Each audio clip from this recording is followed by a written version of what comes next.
మంచు ఫ్యామిలీలో గత కొన్నాళ్లుగా వివాదాలు చెలరేగుతున్న సంగతి తెలిసిందే. ఈ నేపథ్యంలో ఆస్తి తగాదాలే ఈ గొడవలకు కారణమని ఇప్పటికే బయటపడింది. అయితే ఈ వివాదంతో తన ఆస్తులు తనకు అప్పగించాలని కోరుతూ మోహన్ బాబు రంగారెడ్డి కలెక్టర్ కార్యాలయానికి చేరుకున్నారు. మంచు మనోజ్ కూడా ఇదే కార్యాలయానికి రావటం ప్రస్తుతం చర్చనీయాంశంగా మారింది. మంచు ఫ్యామిలీలో గత కొన్నాళ్లుగా చెలరేగుతున్న వివాదాలు తీవ్రస్థాయికి చేరుకుంటున్నాయి. ఈ నేపథ్యంలో రంగారెడ్డి జిల్లా కలెక్టర్ కార్యాలయానికి మంచు మనోజ్, మోహన్ బాబు వచ్చారు. ఆస్తి తగాదాల విషయమై వీరిద్దరూ ఇక్కడికి వచ్చినట్టు తెలుస్తోంది. అయితే తన ఆస్తులను మంచు మనోజ్ అక్రమంగా ఆక్రమించాడని రంగారెడ్డి కలెక్టర్కు మోహన్ బాబు ఫిర్యాదు చేసినట్టు సమాచారం.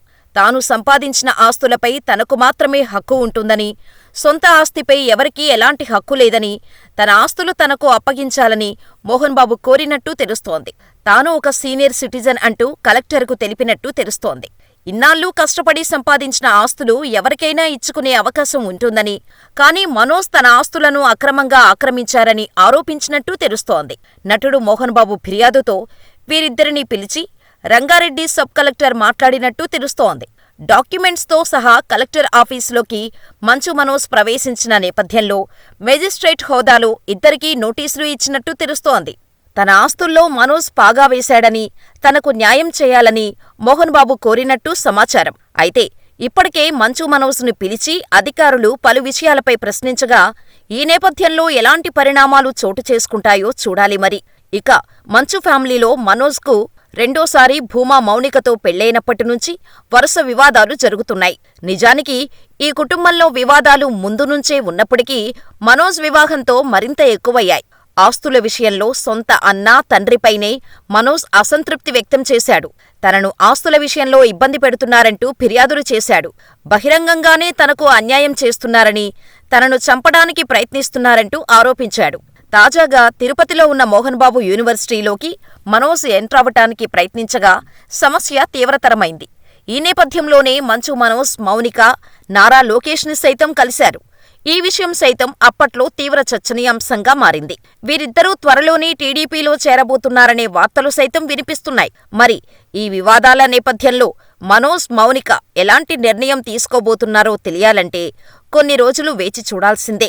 అంతేకాదు, రంగారెడ్డి జిల్లా కలెక్టరేట్కి చేరుకున్న సినీ నటులు మంచు మోహన్ బాబు తన ఆస్తులను కొంతమంది అక్రమంగా కబ్జా చేశారని, సీనియర్ సిటిజన్ యాక్ట్ 2007 ప్రకారం వారిని ఖాళీ చేయించాలని కలెక్టర్ను కోరగా, మంచు మనోజ్ కూడా అదే కలెక్టర్తో తనకు ఆస్తుల వాటా కావాలని పిటిషన్ దాఖలు చేశారు. ఈ నేపథ్యంలోనే ఈరోజు కలెక్టర్ కార్యాలయానికి మనోజ్తో పాటు మోహన్ బాబు కూడా చేరుకున్నారు. ఆస్తి తగాదాల విషయంలో హాజరైన వీరు తన ఆస్తులను అక్రమంగా ఆక్రమించారని మనోజ్పై మోహన్ బాబు ఫిర్యాదు చేశారు. నా కష్టార్జితంపై ఎవరికీ హక్కులేదని తెలిపిన ఆయన తన ఆస్తులు తనకు అప్పగించాలని అభ్యర్థించారు. అంతేకాదు, తాను ఒక సీనియర్ సిటిజన్ అని కూడా పేర్కొన్నారు. ఇకపోతే ఈ విషయంలో అటు మంచు మోహన్ బాబు, మంచు మనోజ్ ఇద్దరూ కూడా ఘర్షణ పడ్డారు. ముఖ్యంగా వీరి గొడవను చూసిన పోలీసులు ఇక్కడ గొడవ పడొద్దని గట్టిగా చెప్పటంతో బయటకు వెళ్లిపోయారు. ఇకపోతే మేజిస్ట్రేట్లో దాదాపు 2 గంటల పాటు విచారణ జరిగింది. ఆస్తి తగాదాకి సంబంధించి ప్రథమ సింగ్కు పూర్తి వివరాలు అందజేశారు. అనంతరం మేజిస్ట్రేట్ నుండి బయటకు వచ్చిన మంచు మనోజ్, అలాగే మంచు మోహన్ బాబు మేజిస్ట్రేట్ వద్ద ఇద్దరూ దూషించుకున్నారు. ఇక అనంతరం మీడియాతో మాట్లాడకుండా మంచు మనోజ్ ఆవేశంతో వెళ్లిపోయారు. వచ్చేవారం మరొకసారి మేజిస్ట్రేట్ ఎదుట విచారణకు హాజరు కావాలని మేజిస్ట్రేట్ ఆదేశాలు జారీ చేసింది. ఇకపోతే తండ్రి కొడుకులిద్దరూ కూడా ఆస్తి కోసం ఇలా కోర్టు ముందు గొడవ పడటంతో ఉన్న పరువు కూడా పోయింది అంటూ నెటిజన్స్ కామెంట్స్ చేస్తున్నారు. ఇకపోతే ఇక్కడ తండ్రి కొడుకులు ఆస్తుల కోసం గొడవ పడుతుంటే అక్కడ విష్ణు తన సినిమా పూర్తి చేసే పనిలో పడ్డారు అంటూ కూడా కామెంట్స్ చేస్తూ ఉండటం గమనార్హం. అంతేకాదు, మరికొంతమంది కాస్త చెలరేగుతూ ఆ కొడుకుకు ఈ గొడవలు ఏమీ పట్టవా అంటూ కూడా కామెంట్స్ చేస్తున్నారు.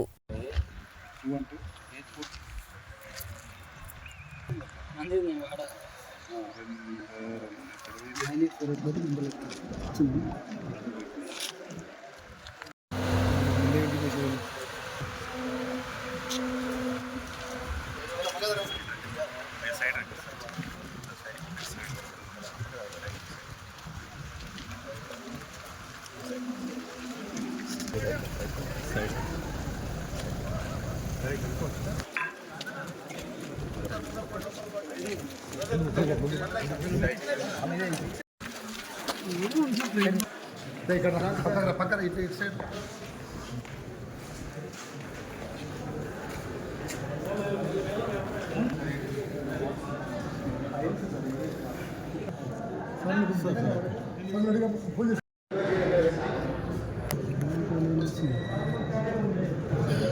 నువ్వు అట్లా పైనుంచి పెడితే ఎట్లా